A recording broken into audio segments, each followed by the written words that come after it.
अस्सलामुअलैकुम। मोहम्मद अज़हर सिद्दीक अपने programme math views के साथ हाजिर खिदमत है। 25 मार्च 2022 शाम को 7 बजे के करीब प्रोग्राम देख रहे होंगे। प्रोग्राम रात का शाम का थोड़ा सा लेट हो जाता है, लेकिन आज मैं कोशिश करूंगा इसके बैकग्राउंड साइड पे कोई वीडियो स्टूडियो मैं ना साथ लगाऊं, चूँकि मैं लेट प्रोग्राम रिकॉर्ड कर रहा हूँ। हमारे कई जर्नलिस्ट दोस्त की जनाब वज़ीर साहब इमरान खान साहब से मुलाकात हुई। वो तफसीलात मैं चाहूँगा, अगर चौधरी गुलाम हुसैन साहब फ़ोन किया मैंने और उनसे बात हो गई तो मैं पूरी तफसील आपके साथ ज़िक्र करूँगा। बहुत से और वज़ीर आज़म पूरे जोश व खरोश से मैदान में खड़े हैं, बैकफुट पे नहीं जाने वाले। अब पता नहीं क्या वजह है या क्या है।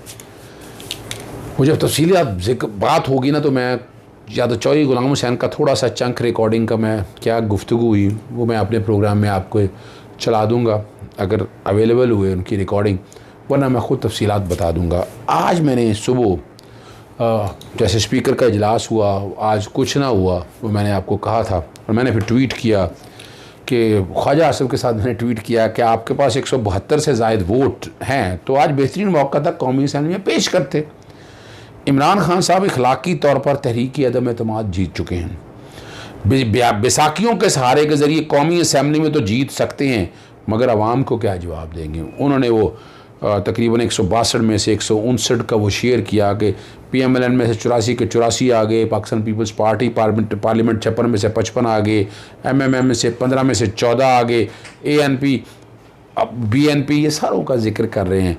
और उसके बाद बैकग्राउंड पर वो सारी तफसीलात मैंने आपके सामने कि हुकूमत के पास अगर 179 है, 155 PTI के अपने हैं, 7 MQM के हैं, 5 मुस्लिम लीग काफ के हैं, 5 बाप के हैं, 3 जो है ना GDA के हैं, आज़ाद, फिर इस तरह करके ये, और अपोजिशन के 84 मैं बता दिया, 56, 15 आगे मुतहदा मजलिस अमल के, 4 अपना और 2 और 1 अवामी नेशनल पार्टी के कॉन्टेक्स्ट में आ गए। ठीक है ना जी। अच्छा, अब इस सारी चीज़ को अगर सिनेरियो सामने रख कर देखें, इसमें कोई शक नहीं है कि उन्होंने 13 के करीब जो हैं वो तोड़े हैं, लेकिन 6-7 के करीब सुना है तहरीक इंसाफ के वापस आ गए हैं। इसके हालात और वाक़यात इस पर मैंने एक तफसीली जो आपके साथ गुफ्तगू हुआ वो सुबह के प्रोग्राम में मैं करूँगा। उसमें मेरे पास ज़रा वक्त ज़्यादा होगा, वो मैं डिटेल में बात कर लूँगा।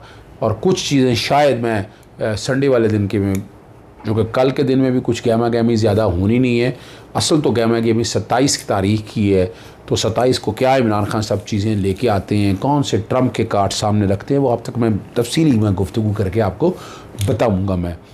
और स्पीकर बहुत ताकतवर शख्सियत है, याद रखिएगा। राजधानी हो ना आपकी जैसे पाकिस्तान है, और वज़ीर आज़म आइन में लिखा हुआ बहुत कुछ कर सकता है, लेकिन जब आप पार्लियामान और वज़ीर आज़म को देखेंगे तो स्पीकर की पार्लियामान के हवाले से ज़्यादा इख्तियारात है। स्याह करे सफ़ेद की वजह है कि उसको चैलेंज नहीं किया जा सकता, उसकी इख्तियारात की इस्तेमाल को। वो मैं चाहूँगा एक सेपरेट डिस्कस करूँ। स्पेसिस पे आप लोग बहुत एंगेज रखते हैं, मुझे रात के 3-3 बज जाते हैं। मैं कोशिश करता हूँ कि आप तक मुख्तसरन चीज़ें शेयर करूँ आपको और बताता रहूँ आपको। लेकिन अभी जो सबसे अहम इशू है वो आर्टिकल 186 के तहत इंटरप्रिटेशन है या ओपिनियन है आर्टिकल 63A के हवाले से। आर्टिकल 186 एडवाइजरी जुरिस्डिक्शन है, और जितनी आज ऑब्जर्वेशन सुनते रहे हैं उससे माइंड में बहुत क्लैरिटी आ रही है। And well played mister attorney general Khalid Javed Khan, Allah ताला आपको ज़िंदगी और सेहत दे। वो ठीक है, कई मामला में आपसे इख्तलाफ है कि इस्लामाबाद हाई कोर्ट में जस्टिस अतर मिनल्ला साहब का जो स्टाइल है काम करने का और जो तरीक़ाकार उनको उसी तरह से टेकअप करना चाहिए। आज आपके सामने जो सदारती रेफरेंस है जस्टिस उमर अता बंदयाल की सरबराही में 5 रुकनी बेंच है। Justice Umar Ata Bandial, justice Ejazul Hasan, justice Mazhar आलम मियाँ खेल, जस्टिस मनीब अख्तर और जस्टिस जमाल मदोखेल।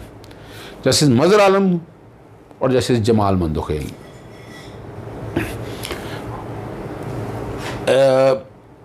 इनका अपना एक नुक्ता नज़र है। ये आम लोगों में हम जो है ना, जो एक ख़ास क्लास है, जो लिबरल क्लास है, जो शायद बुराई को बुराई नहीं समझती, जो करप्शन को शायद करप्शन नहीं समझती, इखलाकी गिरावट को इखलाकी गिरावट नहीं समझती, मादर पिदर आज़ादी के कॉन्सेप्ट के आमिल हैं।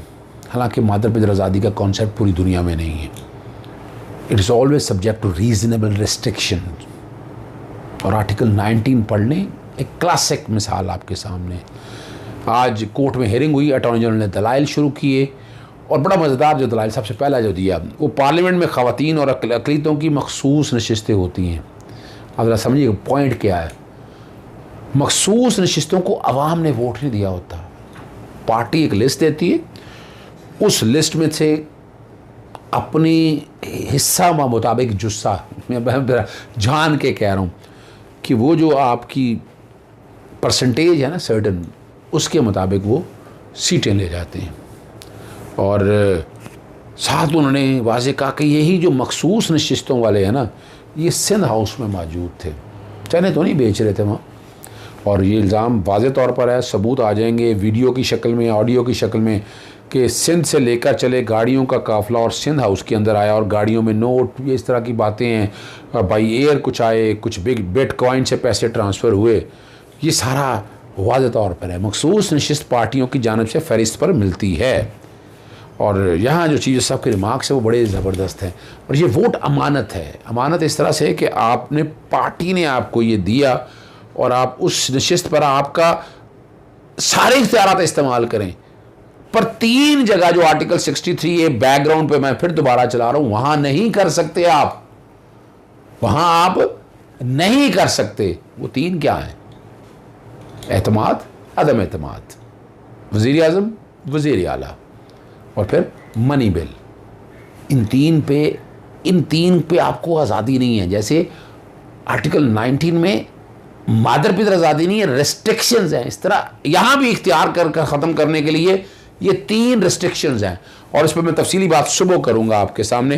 क्या कहा अमानत के बाद को ख़यानत की कुरान में बहुत सख्त सज़ा है। एतमाद तोड़ने वाले को खाइन कहा जाता है, सादक और अमीन के हवाले से। आपके मुताबिक पार्टी को वोट ना देने वाले ख़यानत करते हैं। क्या कोई रुकन भी डिक्लेरेशन देता है कि पार्टी डिसिप्लिन का पाबंद रहेगा? और अमानत में ख़यानत बहुत बड़ा, जैसे मैंने बताया, आइन में कहीं वाज़ेह नहीं कि पार्टी से वफादार रहना है या नहीं। क्या मेंबरशिप फॉर्म में रुकन डिक्लेरेशन देता है कि डिसिप्लिन का पाबंद रहेगा? ये जस्टिस एजाजुल हसन साहब के रिमार्क साथ साथ रहे। अगर पार्टी मेंबरशिप में ऐसी यकीनदानी है तो खिलाफ वर्जी तो होगी। पार्टी में लिखा हुआ है ना कि आप हमारे लीडर्स के हवाले से फॉर द टाइम बिंग हम जरा भूल जाएं इस बात को कि पार्टी में डिक्लेरेशन में अगर नई बात है, लेकिन आर्टिकल 63A तो मौजूद है। तो अमानत, फिर आपने हलफ लिया और हलफ बैकग्राउंड पे चला देता हूँ एक पार्लियामेंटेरियन के तौर पर। वज़ीर आज़म ने आपने ओहदे का हलफ उठाया हुआ है, ये जस्टिस जमाल मंदोखेल कहते हैं। वज़ीर आज़म आइन की खिलाफ वर्जी की तो क्या मेंबर फिर साथ देने का पाबंद है? यहाँ मैं एक साफ सी बात बता दूँ, बिल्कुल आप खिलाफ वर्जी कर सकते हैं। आपने 3 शक्लों में नहीं करनी। मैं फिर बताता जा रहा हूँ, एतमाद, अदम एतमाद और मनी बिल। बाकी अब जो मर्जी कहें, आपको कोई रोक नहीं सकता। और अब यहाँ और पार्टी, ये अटॉर्नी जनरल ने बड़े ज़बरदस्त यानी मार्क्स, पार्टी टिकट एक सर्टिफिकेट है जिस पर इंतखाबी निशान मिलता है। वज़ीर आज़म और रुकन असम्बली के हलफ में फ़र्क है। बात ऐसे ही है, वोटर इंतखाबी निशान पर मोहर लगाते हैं, किसी के नाम पर नहीं। जस्टिस एजाजुल हसन भाई नेम नहीं आ रहे, आप वहाँ पर आगे बना होता है कि आप किसको वोट दे रहे हैं, किसके निशान को वोट दे रहे हैं। पार्टी के निशान पर इलेक्शन लड़ने वाले जमाती डिसिप्लिन के पाबंद होते हैं। बड़े सगीर में बड़े लीडर्स के नाम से सियासी जमातें आज भी कायम हैं। मुस्लिम लीग और कांग्रेस बड़े बड़े बड़े लीडर्स की जमातें हैं। पार्लिमानी जमहूरियत में पार्लिमानी पार्टी इजलास होते हैं, अरकान असम्बली रबड़ स्टैंप नहीं होते, पार्टी फैसले से मुतफिक ना हो तो मुस्तफ़ी हो जाता है। ये बात हो रही है सिर्फ अदम एतमाद के अकाउंट, बाकी भी आप हो सकते हैं, लेकिन इसमें आप चाहते हैं कि वज़ीर-ए-आज़म ठीक नहीं है तो आप छोड़ें, जाके नया इलेक्शन लड़े ताकि वो नया लेके आ जाए। और मैंने इसकी वजाहत भी मैं सुबह करूँगा बड़ी वजाहत से सिर्फ इस इशू के ऊपर। और रज़ा रबानी ने पार्टी, अब ये बड़ी ज़बरदस्त, पार्टी का इख्तलाफ का मतलब ये नहीं कि हुकूमत के ख़िलाफ़ जाया जाए। रज़ा रबानी ने पार्टी डिसिप्लिन के तहत फ़ौजी अदालतों के हक़ में वोट दिया। उसकी तकरीर अगर मिल टाइम इतना नहीं है मैं चलाऊँगा नहीं है। यकीन है रज़ा रबानी ने नाहली के डर से वोट नहीं दिया होगा। पार्टी पॉलिसी से इख्तलाफ करने वाला इस्तीफ़ा क्यों दे? ये पार्टी पॉलिसी, फिर मैं ये जस्टिस मज़हर आलम साहब फरमा रहे हैं, मैं फिर क्लियर करूं, पार्टी पॉलिसी का इशू नहीं है, इशू सिर्फ 3 चीज़ों का है। इन 3 चीज़ों में इख्तलाफ नहीं किया जा सकता। पार्टी टिकट इलेक्शन वाला जमात के डिसिप्लिन का भी पाबंद होता है। अब यहाँ जस्टिस मंदोखेल साहब ने कहा हर शख्स आइन में अपने ख्यालात के आज़ादाना इजहार का हक रखता है। हक फिर मैं बताऊँ आर्टिकल 90 मैं फिर पढ़ देता हूँ, राइटर है यहाँ पर, क्या ख्यालात के इजहार पर तहय्यात नाहली होनी चाहिए। अरकान असम्बली 4 मौके पर आज़ादी से वोट नहीं दे सकते। चौथा मैं फिर बताता चलूँ, बतौर एडवोकेट जनरल सिंध हाउस में रहता था। सिंध हाउस में ऐसी कोई डिवाइस नहीं थी जो ज़मीर जगाए है। आपको बताना होगा कि रुकन तहय्यात नाहल कब होगा। 62(1)(f की बात करता है क्वालिफिकेशन की, 62 और ये चीज़ साहब के रिमार्क्स है। हुकूमती जमात के लोगों का सिंध हाउस में जाते ही ज़मीर जाग गया। वज़ीर-ए-आज़म मुल्क के ख़िलाफ़ फैसला करे तो क्या कोई रुकन मुखालफत नहीं कर सकता?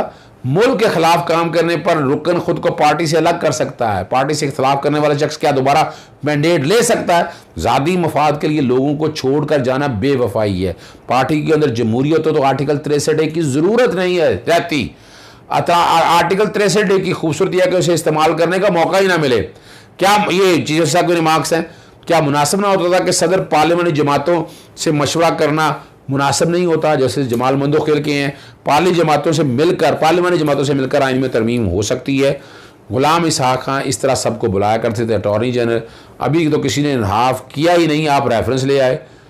जनाब जस्टिस मज़हर आलम खान साहब, मज़हर आलम खील साहब, आप क्या आप टीवी इंटरव्यू सुन लें, रिकॉर्ड पे उनको शोकास जारी हो चुके हैं। यहाँ बताना चाहिए था अटॉर्नी जनरल को, जुर्म को होने से रोकना मकसद है, जुर्म होने से पहले सज़ा कहाँ दी जा रही है जी? सज़ा बिल्कुल डिस्क्वालिफिकेशन बाद की बात है, उसे रोका जा रहा है। वोट मेरा है, वोट मेरी अमानत है, तो मैं रोक सकता हूँ, वोट ना डालो भाई तुम। डिस्क्वालिफिकेशन तो बाद, उस डिस्क्वालिफिकेशन कॉन्सिक्वेंस की बाद में बात है। और मैंने इसको फ्लोर क्रॉसिंग और डिफेक्शन को मैंने अलहदा किया था। और कानून वाज़ा करने के लिए अदालत आए हैं। जुर्म हो तो सज़ा देने के लिए कानून वाज़े होना चाहिए। आइन की तशरीह इस सुप्रीम कोर्ट का काम है। जस्टिस जावेद हसन के रिमार्क्स है, हस्बा बिल के ड्राफ्ट पर ही हुकूमत अदालत आ गई। हस्बा बिल रेफरेंस में कानून ना बनने का इतराज़ आया। सुप्रीम कोर्ट ने बिल मंजूरी ना होने का इतराज़ मुस्तरद कर दिया था। ये हस्बा बिल के हवाले से, यानी जो ये भी एडवाइजरी जुरिसडिक्शन में आए। अदालत ने आर्टिकल 63 के तहत एतराफ़ के नताइज का तयन करना है। क्या अदालत रेफरेंस में जुडिशल इख्तियारात इस्तेमाल कर सकती है? जस्टिस मजहबी बिल्कुल आप सही फरमा रहे हैं, बिल्कुल नहीं कर सकती। अटॉर्नी जनरल ने 18वीं तरमीम पर होने वाली पार्लियामानी बहस अदालत में पेश कर दी। मैं आपके सामने रखा था, ये बड़ी ज़रूरी है। क्या खाली जगह अदालत ने पुर करनी है? चीफ जस्टिस उमर बिन दयाल साहब ने कहा आर्टिकल 61(f) में खाली जगह मौजूद है। अदालत ने 61(f) की जगह, यानी वहाँ पर पीरियड नहीं था, वो पीरियड फिल किया कि फॉर लाइफ है, और किया ठीक है। और आर्टिकल 62 और 63(1) बराह रास्त ताल्लुक साबित करता है, अमानत में ख़यानत है ना, इसलिए। और आइन के किसी आर्टिकल को अलग से नहीं पढ़ा जा सकता। जैसे जाजुल हसन है, आर्टिकल 62 और 63 को मिलाकर पढ़ा जाता है। पार्लियामानी बहस में हॉर्स ट्रेडिंग को कैंसर करा दिया गया, ये मैंने बताया था, ये मैंने आपको बताया था। और मैंने बाकायदा वसीम सजाद की तकरीर का उतना पोर्शन, आज हो टाइम कम होना है, फिर कभी इससे बात करेंगे, वो भी मैं पढ़ के आपको बताऊंगा। पार्टी से इनराव करने वाले के खिलाफ इलेक्शन कमीशन का फोरम, मुझे ये और बात है, जब बाहर जस्टिस अपना जमाल मंदोखेल का बात है, किसी की भूख उठाने के लिए चोरी करना भी जुर्म है, ये हकीकत है। कोई चोरी करने वाले के साथ जाए तो क्या होगा? अबैटमेंट है। सदर मुमलिकत को ऐसा क्या मसला है जो राय मांगने आए? जैसे जमाल खान सदर के सामने ऐसा कौन सा मवाद है जिस पर सवाल उठे? अदालती रेफरेंस पर राय देने की पाबंद है। ये अटॉर्नी जनरल ने कहा 63A से यहाँ पर आर्टिकल 62 बनाब लगेगा। जस्टिस मुनीब अख्तर के रिमार्क्स हैं 63A निशस्त खाली करने का जवाब फराहम करता है। कोई रुकन वाल डालने के बाद इस्तीफा दे दे तो क्या होगा। इंडिया में एक रुकन ने पार्टी के खिलाफ देकर इस्तीफा दिया। भारतीय उल्ताना ने मुस्तफी रुकन को मुनहरफ करार दे दिया। ये है वो पॉइंट जो इंडियन जुरिसडिक्शन ने करा दिया। पार्टी से इनहराफ पर किसी जगह हौसला अफजाई नहीं की जा सकती। सदर ने आइन की तशरीह का कहा है, तशरीह से इधर उधर नहीं जा सकते, मुमकिन है रेफरेंस वापस भेज दें। और यूं अदालत ने बड़ी डिटेल में ये सारे ये ऑब्जर्वेशंस हैं और ये भी जैसे जाजुल हसन ने कहा कि हम रेफरेंस वापस भेज सकते हैं। जहाँ से आप समझ सकते हैं कि आर्टिकल 63 ये रिक्वायर्ड इंटरप्रिटेशन। इजाज़त चाहूँगा। अस्सलाम वालेकुम, अल्लाह हाफ़िज़, पाकिस्तान जिंदाबाद।